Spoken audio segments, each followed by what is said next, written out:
This program was first broadcast on Canterbury's access media station, Plains FM, and was made with the assistance of New Zealand On Air. It's time for Emergence News on Plains FM 96.9, citizen-made radio.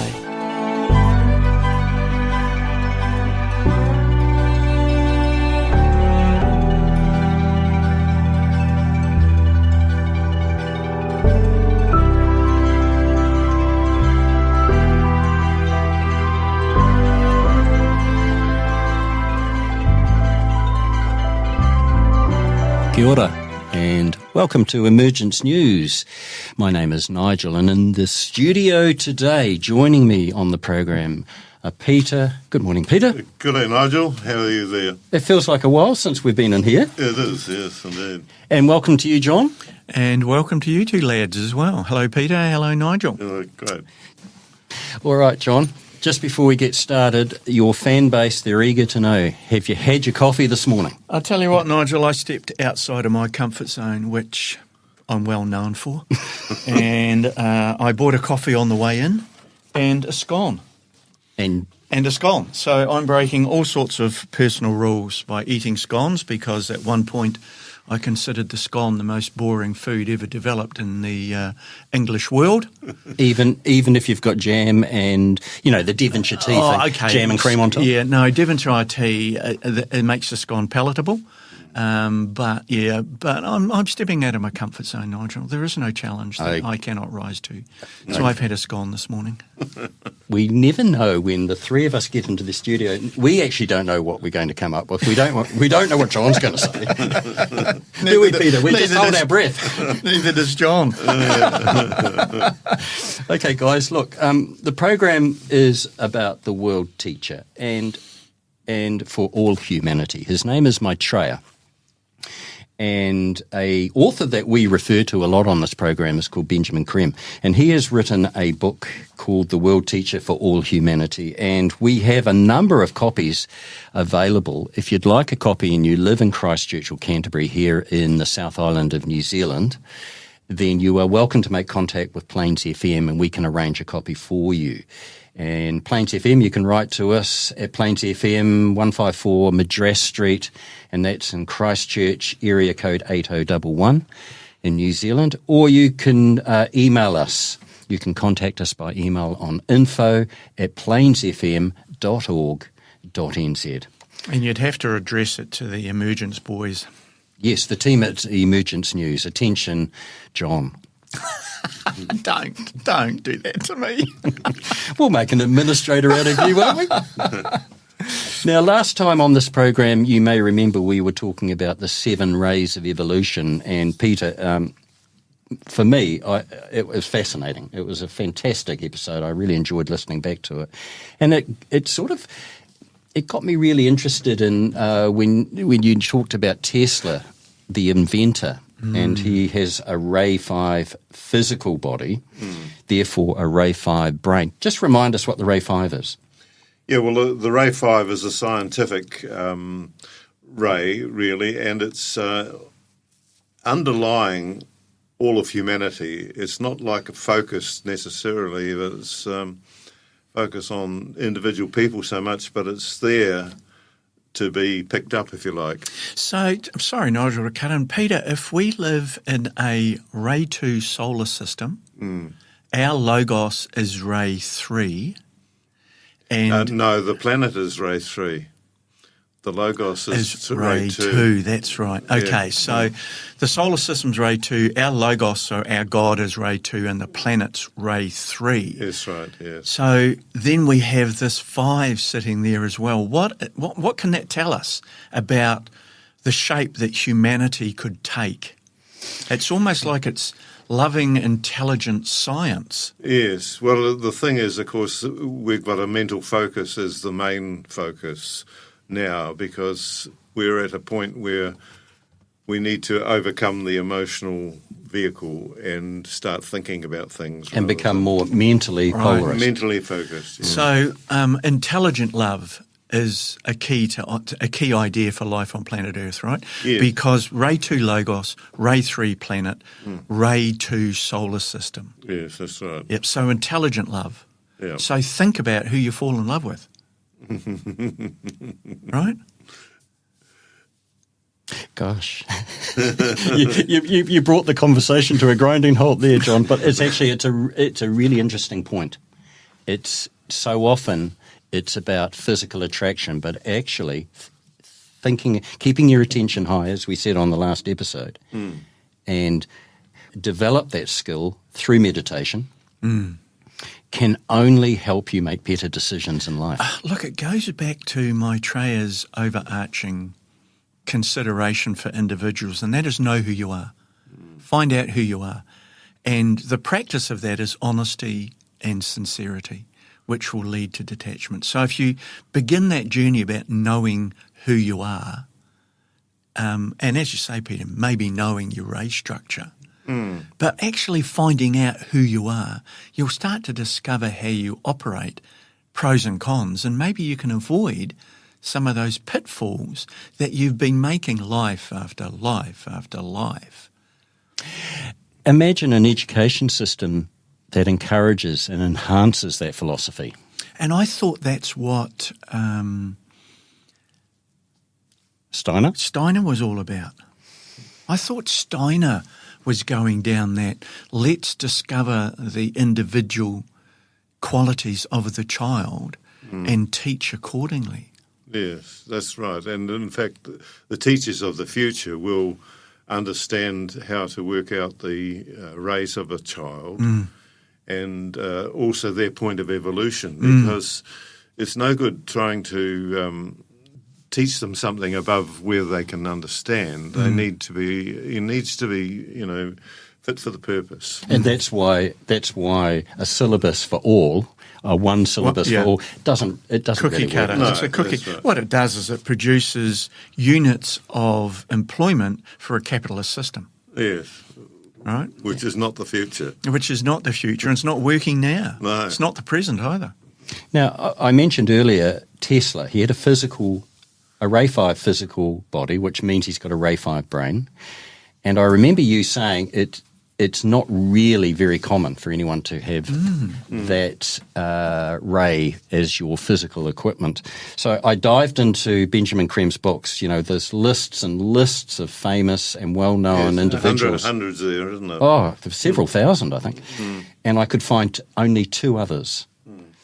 And they were both scientists and physical body, Ray 5 physical body, and therefore a Ray 5 brain. American inventor Thomas Edison, and he was at a point of evolution 1.7, and Charles Darwin, and he was the English naturalist and biologist, and he was point of evolution, he was a 2-degree initiate.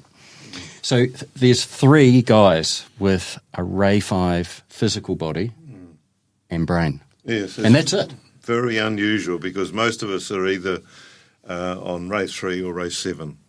The majority, you look through there, seldom do you find someone who's on a even ray on their physical body. It's always an uneven ray. Right. It's interesting, isn't it? And Benjamin Krem says there are currently 5 ray energies in manifestation, 1, 2, 3, 6 and 7. So notice how 4 and 5 are not currently. That's right. But 5 is an overreaching one, which is not so much a personal thing, but an overreaching one that humanity is always in the background there because of our scientific endeavour, because of our interest in the technological world and that sort of thing. But if we're on a Ray 3 planet, then that makes sense. And the challenge for humanity really is to understand the spaceship we're floating through space on. That's our great failing at the moment, is not to understand this thing we call life. Yes. Because Ray 3 is also on a long cycle, Peter, isn't it? Because intelligence must continue to be stimulated. That's right, yes, it is. And obviously we looked at several nations there last time with regard to the Ray 3. And China, of course, is one. Is on the personality level, it is Ray 3. And Ray 1, soul, which, is like the will aspect of God. And so they've certainly done absolutely astounding things in the last century, haven't they? Bringing people out of poverty. What about the psychological aspects, Peter? Just for example, each human individual have their own vibration according to one of the 7 rays. But there are also ray qualities that influence our personality, our mind, our emotions, and our physical qualities and tendencies. The Discipleship in the New Age, there are 2 volumes by Alice Bailey, and she discusses the psychology of the 7 rays. Have you read either of those books? Yes, I'm in the process of reading the whole 5, actually, that are doing working with the rays, and the psychology 1 and 2 are fascinating. Yes, because psychologists of the future will need to know the ray structure of people, because at the moment they've got a very wonky sort of perception. Well, they don't acknowledge the human soul to start with. No, they don't acknowledge incarnation, reincarnation. No. They don't acknowledge that at all. But as you said last time, we're dunces, we're thick. Yeah. I remember you saying that to Peter. Yeah, not to Peter. And not about Peter, but of course not. In a general discussion around looking out my house window and what I can see humanity doing, it would be easy to make that assumption. If you're listening to this for the first time, this program, and you're thinking, what are they talking about? What is this about the rays? They are energies which emanate from what is esoterically called the heart of the sun. I thought you'd be interested in this, Peter. The heart of the sun. These rays sweep through the planets and pour into the human soul, producing 7 types of souls or rays. That's right. And in actual fact, these 7 rays come from the Great Bear constellation, and there's 7 suns in the Great Bear constellation, and they are perceived as being the 7 head centres in that great being who ensouls our whole galaxy, the one about whom naught may be said. I was just about to ask, is that the one that... Yes. There is no word to describe yet. So this is right, and this is where the rays have started to come from. Now, recently it's interesting that scientists are talking about the cosmic rays and how they whiz through space at almost the speed of light. And, of course, they don't really understand what they are, but, of course, when you've got 7 rays, you've also got combinations of those rays, because these rays come through and they go via the Pleiades, the 7 sisters of the Pleiades, and then they go through the constellation, which is in Aquarius at the moment, and so then they go to our sun. Right. Go through Sirius and then to our sun. So Sirius is our alter ego, their soul, if you like, of our solar system. So is the sun like a substation? Yes, that's right. The power is roaring through there, as they say, at the speed of light. And then energising the solar system. Everything, yes, and it's hitting good and bad alike. The thing that I think we didn't cover off, I listened to the podcast as well on the 7 rays. I don't think we talked enough about that the human incarnation is a rainbow of rays. That's right. A rainbow of rays, because, Peter, you have your major rays and then they have sub-rays. That's right. So we are kaleidoscopes, we are rainbows of energy. That's right. And no 2 humans are alike. And so it's the various combinations of the rays, not only of the planet, of the sun, etc., but their own personal rays. They're all combining to make each of us individual. And it helps explain why there can be members of one family and they just can't understand each other. Or get on. Right. Even twins, can be completely different. Yeah. I've got cousins, twins. One was openly gay all his life, very, very creative. Yeah. The other was a builder, Yeah. And completely different. Yeah. And they were identical twins. Yeah. Yeah, well, I guess they've also got different incarnational timings, different incarnational patterns, and karma. And we bring through some conditioning from previous lives as well. So we are kaleidoscopes of energies and history. All right, on that, Peter, could you quickly explain to us what subrays mean? Because we have these five. We have our soul, and then we have the mental body and the physical body. That's right. And we have all those influences and the astral centre, the emotions. Yes. But then there are subrays. What's that about? Well, it's interesting. You go through the list of initiates, and on some of them... they have the subrays printed. He mentioned the subrays. And from what I understand, the subrays are like an additional support, a different focus, you might say. Harking back to what I know of my own rays, I have a ray 6 mental body, but I have a subray of ray 3, and that is where my soul focuses, on the subray. And so it gives a wider, broad spectrum, if you like, for the soul to decide where it's focusing. So the ray 3 of the soul is focusing on the mental aspect. So that is how it works. And, it's we're only beginning to understand it. It's just like it's a new science. We're just touching on it, really. And speaking of the scientists, we've all talked about Winston Churchill, and we talk about the scientists and how they're on certain rays. When you understand they're on certain rays, you can understand why they're not interested in spiritual matters. They're not interested in meditation, because they're actually on the 1, 3, 5, 7 line. They're not on the introspective 2, 4, line, 6. The 2, 4, 6 line, where you're more easily, you have a tendency to more easily go inward and be interested in things like prayer or meditation or yoga or the natural world. That's right. Yep. So it helps you understand why some politicians, some leaders, some scientists, some inventors, some of the leading lights in our history have been absolutely driven in one area. And when you understand they're more than likely on a 7, 5, 3 line, it makes sense, doesn't it? Yes, that's right.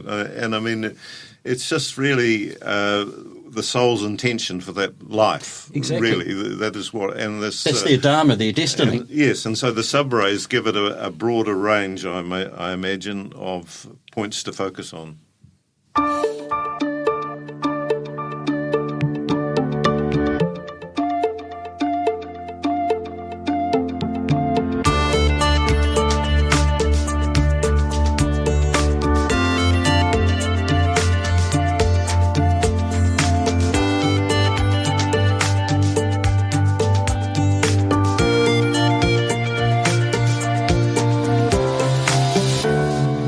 You are listening to Emergence News, and if you are interested in the subject of the 7 rays, we encourage you to pick up a book online or get a physical copy of some volumes by Alice Bailey. And another author, of course, John, is Benjamin Creme. He writes about the 7 rays. Probably if you're being introduced to the subject for the first time, Benjamin Creme might be a good starting point. Certainly a lot easier to understand. Yeah, and Peter, I think I've got Maitreya's Mission Volume 3 here, but I think in Volume 2 he goes through the rays. In depth. And in a very consumable, easy to pick up. That's where I got that last lot from, Ray, the second edition. Okay, so Volume 2, Maitreya's Mission, which is easily available through the Share International website. And speaking of Share International, they also produce a magazine, Share International magazine. Now, you've got the November issue from 2024 there, Peter. Yes, I have indeed, and I was just looking at this article by Art Jurisan, and he was a South African initiate, and he wrote a lot of articles and brought them into a more amenable sort of way of understanding them, I think. And this one's about humanity. He says, in other preceding articles, the constitution of the human being has been dealt with to arrive at a better understanding of the personality, soul, monad complex. Care should be taken, however, not to over-accentuate the importance of the human being as an individual. ever keeping in mind his relative position as a part of a more inclusive whole. The individual will always retain his significance, but this must be seen in relation to his contribution towards promoting the interests of his group, community, race, and finally to the culminating whole, humanity. Of the 7 kingdoms of nature, the human kingdom occupies the 4th or middle position, thus fulfilling a most important and responsible role by relating the lower to the higher kingdoms and serving as a channel for the transmission of energies from the 3 spiritual kingdoms to the lower 3 in material expression. Humanity may be regarded as the macrocosm of the microcosm of the subhuman kingdoms. As humanity evolves, a corresponding illumination is generated, and this increases light is reflected in the lower kingdoms. For instance, through the selection and breeding activities, man develops new strains of both the plant and animal worlds, thus bringing increased quality, beauty, and effectiveness into expression, and lifting these kingdoms another small step in the evolutionary process. Similarly, in the mineral kingdom, the basic metals are extracted and released from ancient bonds by subjecting the natural ores to the purifying energies of fire and electricity. Humanity is not only the spiritual light bearer, transmitting and transmuting the light of knowledge and wisdom, but it also serves as the literal and physical light bearer, increasing, illuminating our planet during the hours of darkness. Think of the brilliantly lit cities, of the search and spray lights at night, brightening the recreational terrains and airfields, of the motor traffic lighting up the highways, of the brightly lit ships at sea, and of the flashing aircraft streaking through the night skies. Although a tendency towards closer collaboration between groups and nations is already noticeable throughout the world, the stage when the various human elements could function effectively as a synchronized unit is still far from realization. Broadly speaking, humanity may be divided into 3 main groups with regard to their potential contribution towards eventual unification. The vast majority who are neither good nor bad, but who plod through life without thinking and are largely guided by their desires and emotions. They are unconsciously submerged in this evolutionary tide, although unaware of it, are working towards true self-consciousness. In the course of time, this group will acquire increased light and will then be merged with the 3rd group, which have already entered the path of return. A few are really evil and consciously work for the dark powers. They exert a potent influence in the world beyond all proportion to their numbers. Their power and dominance will eventually, however, be overwhelmed by the opposing forces of light and the universal law of love. A number have discovered the path of return and are exponents of the New Age ideas.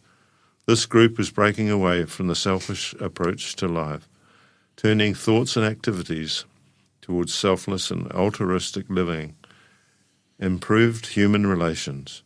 The majority of these aspirants are characterized by reasonable intelligence and are encountered all over the world and in every field of human endeavour.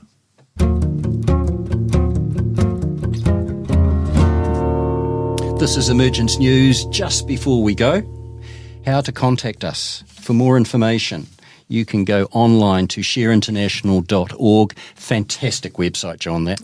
It's my favourite place. It's your encyclopedia, isn't it? Yeah, it is. Yeah. And if you would like to send us an email, you can contact us at Plains FM, which is the community radio station here in Christchurch, South Island of New Zealand, Aotearoa. And the address is info@plainsfm, that's all one word, info@plainsfm.org.nz. And I guess we have 3 personalities in the studio, but we are supported by our one permanent listener, Lily. We'd like to thank her for listening in every time. I'd like to thank Pauline for her support. And, of course, we have a real stalwart in Sophia in Wellington, who has been doing all of our graphic work that appears on the YouTube channel. Sophia does amazing work for us, so I'd like to thank those supporters. There's only 3 of them, but they are it might grow. They are really good.